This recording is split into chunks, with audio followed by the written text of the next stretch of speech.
নমস্কার বন্ধুরা, বাংলা গল্পের সোনাঝুরিতে আজ আমরা শুনব সুনীল গঙ্গোপাধ্যায়ের একটি ভারী সুন্দর গল্প।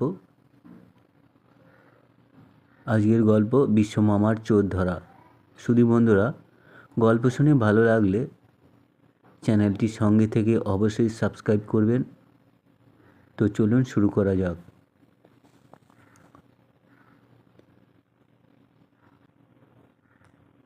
নীলা বৌদির একটা নৌকো চুরি গেছে।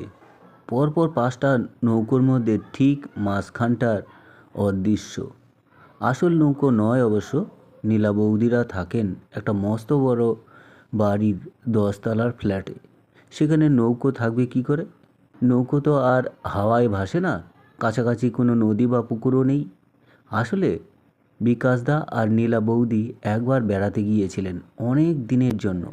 কত জায়গায় ঘুরেছেন। ফেরার সময় অনেক জিনিসও নিয়ে এসেছিলেন।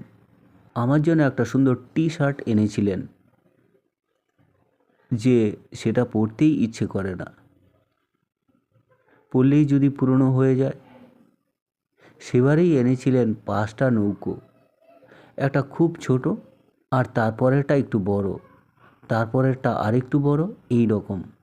কাচের তৈরি, কিন্তু সাধারণ কাচ নয়। বোঝাই যায় আলো পড়লে ঝকঝক করে। একে নাকি বলে কাঠ গ্লাস। বসবার ঘরে একটা আলমারিতে সেটা সাজানো থাকে। আলমারিতে অবশ্য চাবি লাগানো থাকে। কখনো কখনো নীলা বৌদি চাবি লাগাতে ভুলেও যান। হঠাৎ 2 দিন আগে দেখা গেল 5টার মধ্যে একটা নৌকো নেই, চুরি হয়ে গেল। অথচ বাড়িতে চোর আসেনি। চোর এলে কি শুধু একটা কাচের নৌকো নেয়? বসবার ঘরের ওই আলমারিতেই তো আরও অনেক জিনিস ছিল। এমনকি একটার বদলে 5টা নৌকোই নিতে পারত। নৌকোটা এমন কিছু দামি নয়। চোরেরা তো সোনার গয়না আর টাকা পয়সা নিতে আসে। নীলা বৌদির দুঃখ, ওই একটা নৌকোর জন্য সেট নষ্ট হয়ে গেছে। সত্যি মাঝখানটা ফাঁকা হয়ে গেছে। ওরকম একটা নৌকো তো এদেশে পাওয়া যাবে না। ওটা প্রাগ নামে শহর থেকে কেনা। একসঙ্গে 5টাই কিনতে হয়। নিশ্চয়ই চেনাশোনা কোনো লোকেই নিয়েছে। ফেরিওয়ালা কিংবা একদম অচেনা লোকেদের এই বসবার ঘরে ঢুকতে দেওয়া হয় না। তাদের জন্য ফ্ল্যাটের দরজার সামনে একটা ছোট্ট জানালা আছে। এই ঘরে বসে আত্মীয় স্বজন কিংবা বন্ধুরা। হিসেব করে দেখতে হবে এই 2 দিনের মধ্যে ঘরে কে কে এসেছে। আমি তো এসেইছি, তা বলে আমাকে চোর বলা যায়? তাছাড়া আমি মোটেই অল্পে সন্তুষ্ট নই। নিলে 5টাই নিতুম, তারপর বাড়িতে রাখতে গেলেই ধরা পড়ে যেতুম। রতন কাকা এসেছিলেন। তিনি উত্তরবঙ্গের একটা চা বাগানের ম্যানেজার। যখনই আসেন বিরাট সন্দেশের বাক্স আনেন। সিনেমা দেখতে নিয়ে যান, খরচ করেন অনেক টাকা। তিনি চুরি করবেন একটা কাচের খেলনা? নীলা বৌদি ছোট বোন রুমাদি এসেছিল। রুমাদি একটা কলেজে পড়ান। দারুণ মজার মজার কথা বলেন। নিজের দিদির বাড়ি থেকে কেউ কিছু চুরি করে নাকি? চেয়ে নিলেই পারে। বিকাশদার 2 বন্ধু তপনদা ও মানিকদাও এসেছিলেন পরশু সন্ধেবেলা। তপনদা আর বিকাশদা একসঙ্গে পড়তেন স্কুলে। এখন বড় অফিসার। আর মানিকদা একজন বিজ্ঞানী। এর মধ্যে গতকালই চলে গেছেন জাপানে। আর কে এসেছিল? আর কে? নীলা বৌদি বললেন, ও হ্যাঁ, আমার দিদিমা এসেছিল এক নাতিকে নিয়ে। নাতির বয়স 11, খুব ছটফটে। তাকে সন্দেহ করা যেতে পারত, কিন্তু নীলা বৌদি সর্বক্ষণ সেখানে বসেছিলেন এবং দিদিমা আর নাতি চলে যাওয়ার পরেও 5টা নৌকোই ছিল। নীলা বৌদি স্পষ্ট মনে আছে। আর কি এসেছিল? মনে তো পড়ছে না। মনে পড়ছে না। তারপর মনে পড়ল, আমারই মাস্টার মশাই জয়ন্তদা। আমাকে বাড়িতে এসে পড়াতেন এক সময়। দুর্গাপুরে চাকরি নিয়ে চলে গিয়েছিলেন। হঠাৎ সেই চাকরি চলে গেছে। জয়ন্তদা এসেছিলেন। বিকাশদার অফিসে যদি কোনো কাজ পাওয়া যায়। জয়ন্তদার সঙ্গে নীলা বৌদিরও অনেক দিনের চেনা। এ বাড়িতে আগেও বেশ কয়েকবার এসেছেন। তিনি কি এমন কাজ করতে পারেন? এদের কারোকেই ঠিক সন্দেহ করা যায় না, কিংবা সন্দেহ হলেও মুখ ফুটে বলা যাবে না। প্রমাণ করা যাবে কি করে? হঠাৎ আমার মনে পড়ল, বিশ্বমামার সাহায্য নিলে কেমন হয়। বিশ্বমামা কিছুদিন ধরে সূর্যের আলো থেকে কি করে খুব সহজে আর কম খরচে বিদ্যুৎ তৈরি করা যায় তা নিয়ে গবেষণায় মেতে আছেন। ঘন ঘন বিদেশে যাচ্ছেন। বিশ্বমামার নাকে একটা বোলতা কামড়েছে। বোলতাটা বোধহয় বিশ্বমামার লম্বা নাকটাকে একটা গাছের ডাল ভেবে বসেছিলেন। বিশ্বমামা সেটাকে তাড়াতে যেতেই সে কামড়ে দিয়ে পালায়। একই লম্বা নাক, তাও অনেকটা ফুলে গেছে। তাকে এই কথাটা জানাতেই বিশ্বমামা রেগে গিয়ে বললেন, এক চর খাবি? চোর ধরা কি আমার কাজ? আমি কি পুলিশ? আমি বললুম, এতই সামান্য জিনিস চুরি গেছে যে এর জন্য পুলিশে খবর দেওয়া যায় না। কিন্তু নীলা বৌদির খুব মন খারাপ হয়ে আছে। বিশ্বমামা বললেন, হোক গে মন খারাপ, আমার সময় নষ্ট করবি না, যা পালা। অত সহজে কি হাল ছেড়ে দিলে চলে? বিশ্বমামার দুর্বলতার কথা তো আমি জানি। তাই বললুম, ঠিক আছে, তোমাকে চোর ধরতে হবে না। নীলা বৌদি তোমাকে জিজ্ঞাসা করছেন, তুমি কি আজ দুপুরে একবার যেতে পারবে ওখানে? ডায়মন্ড হারবার থেকে একজন বড় বড় গলদা চিংড়ি পাঠিয়েছে। বাকিটা আর বলতে হলো না। বিশ্বমামা প্রায় লাফিয়ে উঠে বললেন, গলদা চিংড়ি? নিশ্চয়ই যাব। নারকোল দিয়ে রান্না করতে বলবি। আর যেন কিপটেমি করে আমাকে মোটে একটা দেয় না। তখনই আমি বাইরে গিয়ে নীলা বৌদিকে টেলিফোন করে বললাম, শিগগিরই বাজার থেকে বড় সাইজের চিংড়ি মাছ আনাও। বিশ্বমামা খাবে, আমিও খাবো, একটু বেশি করে আনিও। খেতে বসে সেই নৌকা চুরির কথা উঠবেই। বিশ্বমামা বললেন, এ তো সাধারণ চোরের কাণ্ড নয়, এদের বলে ক্লিপ্টোম্যানিয়াক। এরা বড়লোকও হতে পারে। হঠাৎ কোনো একটা জিনিস টপ করে পকেটে পুরে নেয়। এটা এক ধরনের অসুখ। একবার দুবার ধরা পড়লে তবে সারে। খাওয়ার পর বিশ্বমামা সেই আলমারিটা ভালো করে দেখলেন। সবচেয়ে কাছে যে সোফাটা, তাতে বসে পড়ে বললেন, এখান থেকে হাত বাড়িয়েই টপ করে একটা নৌকো তুলে নেওয়া যায়। এখানে কে বসেছিল দুদিনের মধ্যে? নীলা বৌদি বললেন, অনেকেই তো বসেছে। আলাদা করে কি কিছু বলা যায়? ঘরের সঙ্গেই বারান্দা, সেখানে অনেক রকম ফুলের গাছ, কোনটা রেলিংয়ে জড়ানো, কোনোটা দেয়াল বেয়ে উঠেছে। দরজা ছাড়াও দুপাশে দুটো জানালা। ঘরে বসেই সব গাছগুলো দেখা যায়। বিশ্বমামা বললেন, সেই চুরির তো অনেক সাক্ষী দেখেছি। নীলাবতী বললেন, তার মানে? বিশ্বমামা বললেন, এই গাছগুলো ওরা নিশ্চয়ই দেখেছে। গাছের চোখ নেই তবু ওরা দেখতে পায়, কান নেই তবু ওরা আমাদের কথা শোনে। নীলাবতী বললেন, তাই নাকি? বিশ্বমামা বললেন, এটা গাঁজাখুরির কথা নয়, বৈজ্ঞানিক পরীক্ষায় প্রমাণ হয়ে গেছে। ভালো গান বাজনা শুনলে গাছেরা খুশি হয়, বাজে বিচ্ছিরি চেঁচামেচির গান শুনে ওরা বিরক্ত হয়।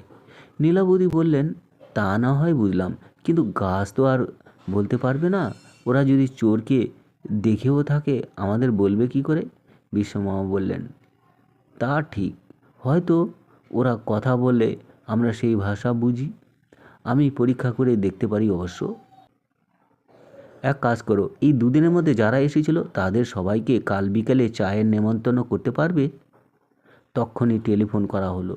রুমাদি, রতন কাকা, জয়ন্তদা, তপনদা সবাইকেই পাওয়া গেল। সবাই আসতে রাজি। দিদিমাকে ডাকার দরকার নেই। নাতিকে নিয়ে তিনি চলে যাওয়ার পরেও 5টা নৌকাই ছিল, কিন্তু মানিকদাকে পাওয়ার উপায় নেই। তিনি চলে গেছেন জাপানে। মানিকদা যদি নিয়ে থাকেন তাহলে আর ধরবার উপায় নেই। আমার কেন যেন জয়ন্তদাকেই সন্দেহ হচ্ছে। তার এখন চাকরি নেই, হয়তো তিনি ভাবছেন জিনিসটা খুব দামি। বিশ্বমামা বললেন, সবাইকে একসঙ্গে ঢুকতে দিও না, কায়দা করে একজন একজন করে ঢোকাবে। আলমারির পাশের সোফায় প্রত্যেককেই বসাবে একবার করে। বিশ্বমামা বারান্দায় গিয়ে সব করলেন, আমায় দেখতে দিলেন না। নিজে উল্টো দিকের একটা চেয়ারে বসে পড়ে আমাকে বললেন, সবচেয়ে আগে নীলচন্দর, তুমি যাও, দরজার কাছ থেকে এসে এই সোফাটায় বসো। আমি আঁতকে উঠে বললুম, আমাকে সন্দেহ করছো? আমি তোমাকে ডেকে এনেছি। বিশ্বমামা মুচকি হেসে বললেন, সবাইকেই সন্দেহ করতে হয়। তুই হয়তো বেশি স্মার্ট হয়ে আমাকে ডাকছিস, যাতে সবাই ভাবে তুই নির্দোষ। আমি দূর থেকে হেঁটে এসে বসলুম সেই সোফায়। কয়েক মুহূর্ত পরে বিশ্বমামা বললেন, উঠে পড়ো, এবার নীলা গিয়ে বসো। আমারই মতন চমকে গিয়ে নীলা বৌদি বললেন, আমি নিজের জিনিস নিজে চুরি করব?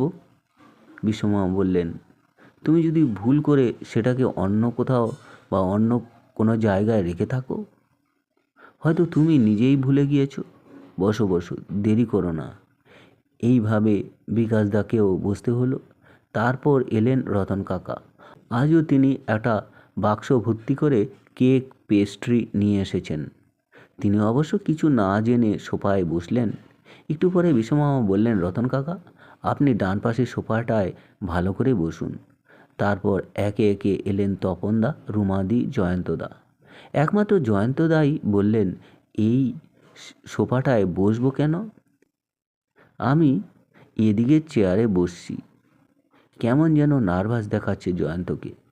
বিশ্বমামা তার মুখে চোখ বুলিয়ে বললেন, রতন কাকা, আপনি 4টে নৌকো নিয়ে যান। রতন কাকা দারুণ চমকে গিয়ে বললেন, হ্যাঁ, কি বললেন? বিশ্বমামা বললেন, এই কাচের নৌকো একটা সাজিয়ে রাখলে এমন কিছু মনে হয় না, তারপর 5টা থাকলেই ভালো দেখায়। আপনি এগুলো নিয়ে যান, নীলা আপত্তি করবে না। রতন কাকা চোখ গরম করে বললেন, বিশ্ব, তোমার এত সাহস, তুমি আমাকে চোর বললে? নীলা বৌদির মুখখানা ফ্যাকাশে হয়ে গেছেন, আরও হতভম্ব। রতন কাকার মতন একজন মানি লোককে চোর বলা খুবই খারাপ ব্যাপার। বিশ্বমামার ভুল হলে কেলেঙ্কারি হবে। বিশ্বমামা খুব বিনীতভাবে বললেন, রতন কাকা, আমি তো আপনাকে চোর বলিনি একবারও।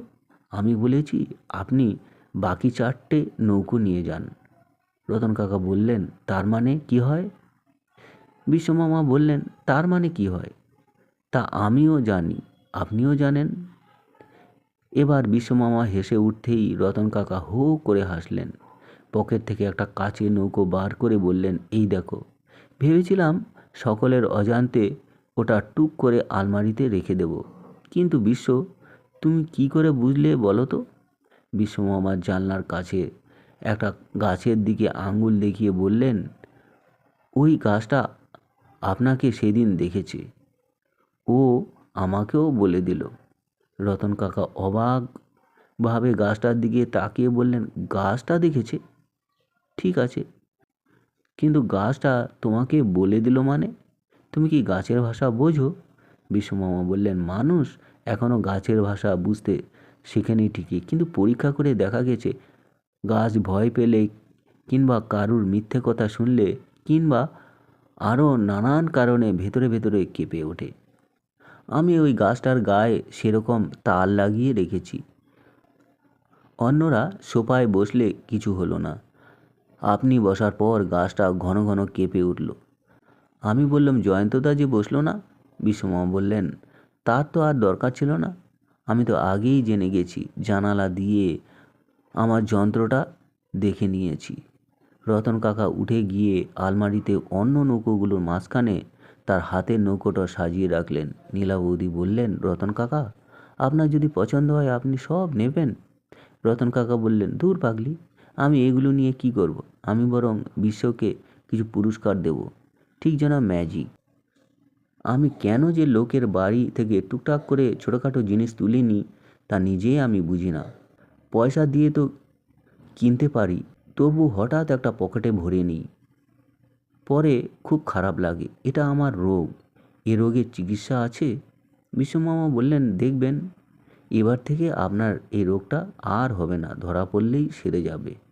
তারপর নীলা বৌদির দিকে ফিরে বললেন, কি গো নীলা, চায়ের নেমন্তন্ন করেছো? চা দাও, সিঙ্গারা, নিমকি, জিলিপি টিলিপি আছে তো সঙ্গে?